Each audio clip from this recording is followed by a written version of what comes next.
To wrap things up, we are going to pimp up the game, make our camera move smoothly in a slightly larger level. So I'm going to select the tile map. I'm going to reset the transform on it. First, I had offset it just for the demo, and I'm going to add some walls to it. So as before, with the tile map selected, Control Shift click and drag to add bits of tiles here and there. I'm going to add, let's say, bumps where we can place the enemies so that they patrol back and forth, waiting for the player. Like that. I want the level to be roughly 2 screens long. And that should be good. Well, I'm going to do 2 things. Yeah. Well, I'm going to add some background to make our game look nicer, not have that ugly gray that we have. And we're also going to force the camera to stay within the limits of the level. And I'm also going to add an extra tile at the bottom to make sure that it should be okay, but that we don't see gray under the floor. So to do that, I'm going to head to the player scene and select the camera 2D. The camera has parameters that allow us to limit how it moves. It's going to stick to a certain position in the game world.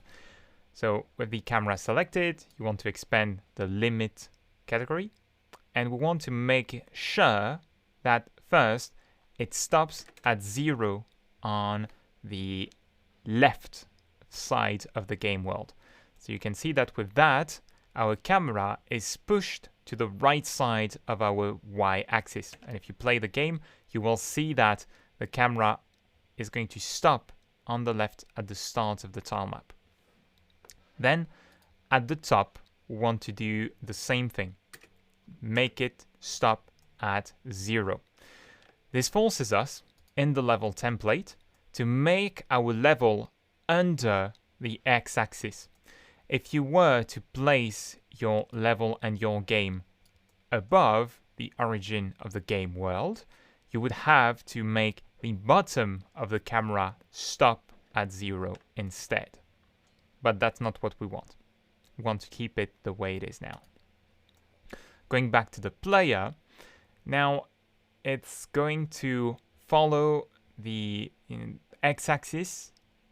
It's going to move along the x-axis, that top limit, and it's not going to go past the left limit, the y-axis here. And we can smooth the limit on the camera so that it doesn't abruptly stop on the borders of the screen in some cases. Now, when we move the character, the camera still moves along with it, and we have a margin in the middle where when the character moves within a small box, the camera is not going to move. We can change that with the drag margin here, the property that creates that box. That box is a fraction of the total camera area, 0.2 on every side. We are going to make it so there's a bit of a margin on the vertical axis, so the top and bottom properties, but the camera always centers on the character on the left and right axes, on the left and right sides. And to do that, we have to reduce the drag margin to 0 on the left and 0 on the right. Then you will also want to make sure that drag margin H and V are enabled. Otherwise, these drag margin properties will not do anything. So when you do that, as soon as you move the character, the camera is going to center on it all the time. Finally, we can smooth out that effect, that movement, so that the camera does not follow the character straight, but it has a slight delay. Click the Enable checkbox to enable smoothing. I'm going to press F5 to play the game, so that you can see that now the camera smoothly homes onto the player.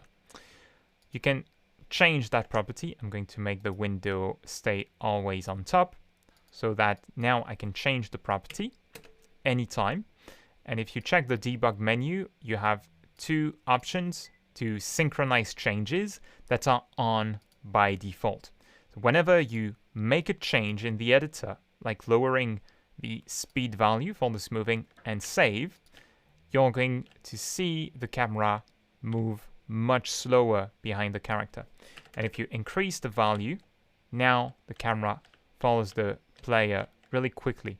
It has that slight smoothing, but it's fairly subtle. I'm going to select a value of 7, let's say.